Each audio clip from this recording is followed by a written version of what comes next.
Crimson Mask, Crimson Mask, Crimson Mask.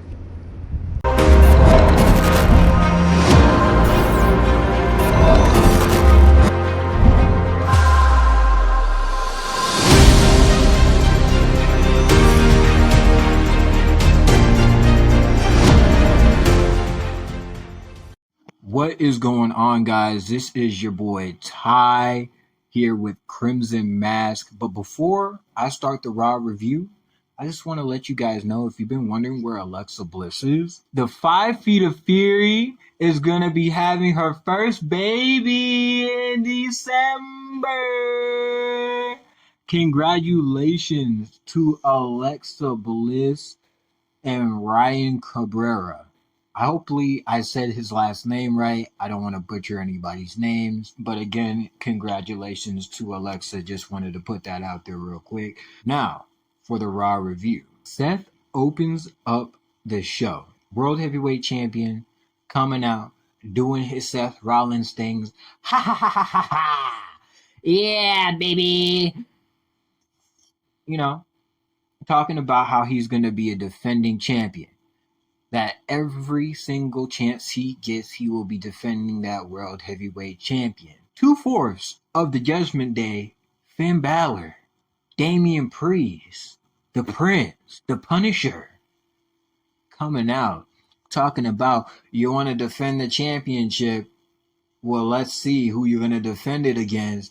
And Damian Priest raising his hand, waiting for the teacher to call on him like, oh, teacher, it's my turn. And now Damian Priest is going to get his World Heavyweight Championship match later in the show. I just want to say this. Finn got absolutely destroyed. Finn Balor got absolutely destroyed. And it was, it was just something. That was something. Seth out here talking about my World Heavyweight Championship reign is longer than your Universal title reign. And I'm over here sitting back like, wow, that man really just sat there and said that. That's crazy. But Damian Priest will be getting his World Heavyweight Championship match later on. First match of the night, not going to spend too much time on this. Becky versus Sonya, nothing really to write home to mama about type match. Becky still has that awful big time Bex graphic. They need to get rid of that and just have the letterings of the man as her graphic. But not really too much of a big match. Becky got the win. She'll be going to Money in the Bank, which I'm very excited to see. But there are some things that I do want to elaborate on that not a lot of people are going to be happy about. I don't like the pairing of Chelsea Green and Sonya Deville. I don't like it. I'm not a fan. It's just you're pairing a future women's champion with development. And I'm talking about future women's champion Chelsea Green. Bring back the Robert Stone brand. Stop pairing her up with development talent for punching bags for the new women who are coming into the WWE, please, because you can't do anything with the other woman who is the punching bag. One more thing I want to elaborate that kind of irks me is, man, it really bothers me. It really bothers me. Is Trish Stratus's new theme song at the beginning. No, it's not even a new theme song. It's still her own theme song. But they have, like, the I don't care what y'all say. Like, nobody wants that, bro. Like, get rid of that. Nobody wants that. We do not want that. I'm done. I'm done with it. I'm already sick and tired of it. Get rid of it. We go backstage. We see KO and Sammy, our undisputed tag team champions, talking in the backstage area. Then guess who does the same thing they did last week? The unwritten rule in wrestling, Imperium. Imperium show up. Ain't nobody called them. Ain't nobody say, hey, yo, Imperium, can you come over here real quick? KO going crazy. KO's all like, all right, y'all want to keep interrupting me? You guys want to keep coming out here? All right, Gunther, I'm going to have a match with you. Let's go. He talking about, let's go to the ring, Gunther. Come on, let's go. We're having a match. We're wrestling right now. Everybody's confused. Corey's confused. Everybody's confused. They're all like, well, Oh, they can't have a match right now. Yes, they can have a match right now. And that's exactly what happened going into match 2.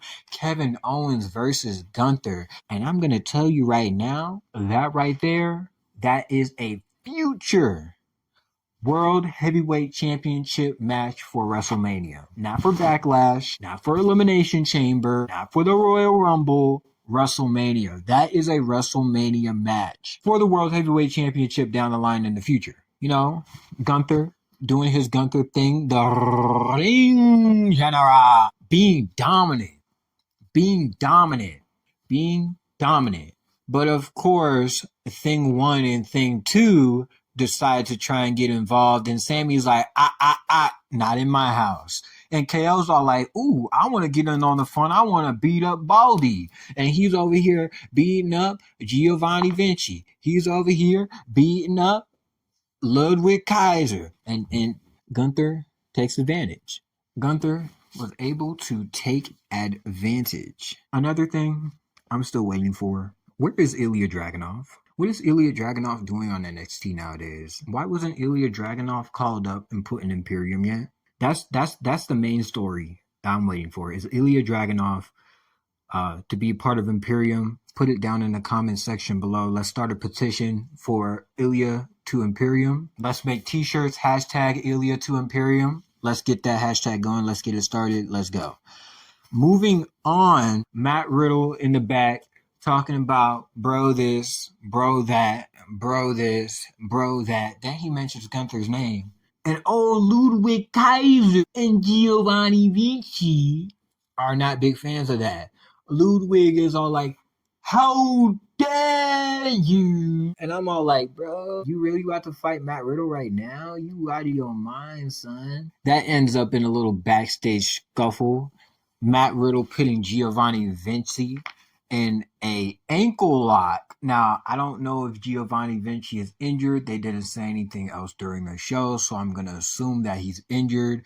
If anybody has seen it on Twitter, Facebook, Instagram, Twitch, wherever, put it down in the comment section if he's injured or not. But moving on to match number 3, that was another impromptu match. We've already had 2 impromptu matches. This is the 3rd impromptu match. Rowdy Ronda Rousey and Shayna Baszler, the women's tag team champions, against the NXT call-ups. The lives of the party, they say. Caden Carter and Katana Chance. What a match. What a match. It was a little bit of butter on the bread. A little bit of butter on the bread. Not too much butter, but a good amount of butter where I was satisfied with the match. It was a good match, okay? Good match. Good debut, as I might say, for Caden Carter and Katana Chance, okay? Now, that's how you bring these women, men from NXT. This is how you bring them up. You don't just say, oh, well, you're going to the main roster. Well, you ain't got nothing to do for you. No, you better have something to do for them. Why call them up? And I'm glad that you have something to do for them. Speaking of having stuff to do for people, let's talk about Shayna Baszler. I'm glad Shayna Baszler is women's tag team champions with Rowdy Ronda Rousey. She is a 2-time women's tag team champion. Is she a women's SmackDown women's champion? No. Is she Raw women's champion? No. But at least she's held a title in the WWE. Is it the titles I wanted her to hold? No. Because if you've seen NXT Shayna Baszler, then you would think, wow, she hasn't been a women's SmackDown women's champion? No, she has not. She hasn't been Raw women's champion? No, she has not. Still, they need to make a women's mid-card championship, so once those women's tag team championships are done, Shayna will still have something to do. That's what I'm trying to conclude to. Moving on, Ricochet versus Shinsuke Nakamura. That was a very good match. $1,000 moves from Ricochet, 10-cent my skills, a la MFGD. Match was going good until Bronson Reed decided to stick his nose where it rightfully belongs. Cause geez, I love me some heel Bronson Reed. His nose belongs right in between. Pause. Never mind. Let's just say Bronson Reed belongs where he belongs. Okay. Terrorizing people. Terrorizing them. we get a vignette from Johnny Gargano. Now, Johnny is talking about how he's this, he's that. To be honest with you, you ain't got nothing to do. I'm gonna be real honest with you. This. You know what podcast we're on? We're on Crimson Mask. This is pro wrestling with some attitude, okay? And I'm gonna let you know, you ain't got nothing to do until Ciampa gets back and you guys re-rock that NXT storyline you guys have for the NXT championship, but without a championship this time. Just rerun it. Just rerun it for the main roster for the kids who didn't get to see it on NXT. Moving on, we get an Alpha Academy segment in the backstage area, and they're talking about why are the Viking Raiders targeting him, and why is this, why is that, and they're being goofs. And Otis is talking about we can beat him by putting some deodorant underneath a stinking ass arm, which made me laugh. But the one thing I'm very excited about is Maxine will be having her first match on the main roster, hopefully sometime soon, against Valhalla. Sarah Logan, Valhalla, whatever the hell you want to call her. Against Valhalla, Sarah Logan. And Chad Gable is going to be training Maxine. I'm going to pop if Maxine pulls out an O'Connor roll. I'm going to pop if she pulls out an O'Connor roll. Chad Gable's finisher, pretty much. Chad Gable's finisher, okay? Yeah. Moving on to the next statement. We got Miz TV, guys. The most must-see TV on WWE. Don't miss out. It's Miz TV. Cody Rhodes is the guest of Miz TV. Very exciting stuff. But while The Miz and Cody is chopping it up in the ring, we don't call him Mike, by the way. We call him The Miz, okay? First name The, last name Miz. Make sure you guys down in the comment section always remember that. Miz has other plans for Cody Rhodes. Dominic and Rhea Ripley come out. Everybody's favorite problem children. And it's going to be a big thing. Exciting stuff. Because this right here, this is a good setup for Dominic versus Cody Rhodes in the future. That's going to be a great match because Dominic has really come into his own as a wrestler. And I'm excited. Good storytelling. Talking about Cody Rhodes' born baby girl, talking about Cody's baby, and how he's a deadbeat dad just like Rey Mysterio. Cody comes back at him and pretty much says, the only mistake your dad made was you. You're a mistake. Let's not sugarcoat it. Okay? Like I said, good back and forth. It was fantastic. Can't wait for that match in the future. Moving on to match number 5. This is a qualifying match for the Money in the Bank Women's Ladder match. Zoe Stark versus Natalya. Now, good match. Wasn't too much going on, but it was a good match. Zoe is getting to rub elbows with a future Hall of Famer and a Hall of Famer. They're putting big money on Zoe, and I don't blame them. I put big money on Zoe too. I put big money on Zoe like she was the Denver Nuggets in the NBA Finals. Yeah. I went that far. Come at me. Anyways, she's getting to rub elbows with a future Hall of Famer in Natalya and a Hall of Famer in Trish Stratus, which is great. Fantastic. She beats Natty with Z360. She's going into the Money in the Bank. Put down in the comments below, do you think that Zoe Starks is the dark horse in this woman's Money in the Bank ladder match? Do you think she's the dark horse?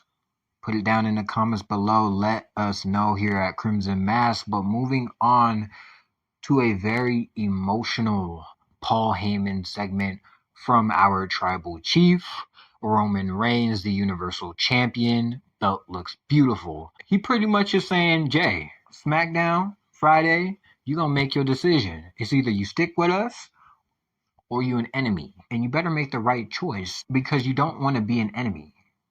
Just saying that. Moving on to Indus straight up just beating Cedric Alexander and Shelton Benjamin. That's it. Just beat him up. And we are going to get into our main event, Seth Rollins versus The Punisher, Damian Priest, for the World Heavyweight Championship. Now I'm going to tell you, this match had me on the edge of my seat since that bell rung. Okay? This was an instant classic. Damian Priest has shown me, and hopefully you, that he is going to continue to be in the title picture for that World Heavyweight Championship. He is a future World Heavyweight Champion. You can't tell me any different. I wish you could, but you can't because Damian Priest showed up on Raw. Turning point in the match was on the outside ringside.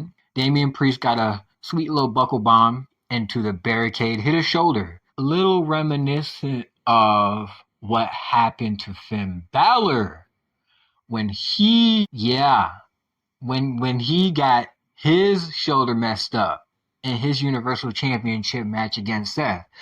And Finn jumping over the barricade trying to cause a commotion. Damian's all like, dude, what are you doing? Why are you out here? I thought we already established that I was going to do this by myself. Distraction, Seth capitalized. This again was a great match, but Seth hit him with the stomp. Seth pinned him 1, 2, 3. But that wasn't it. Before the show closed out, Finn Balor stands in front of the still World Heavyweight Champion and pretty much is saying, I'm next. I'm next. It's my turn.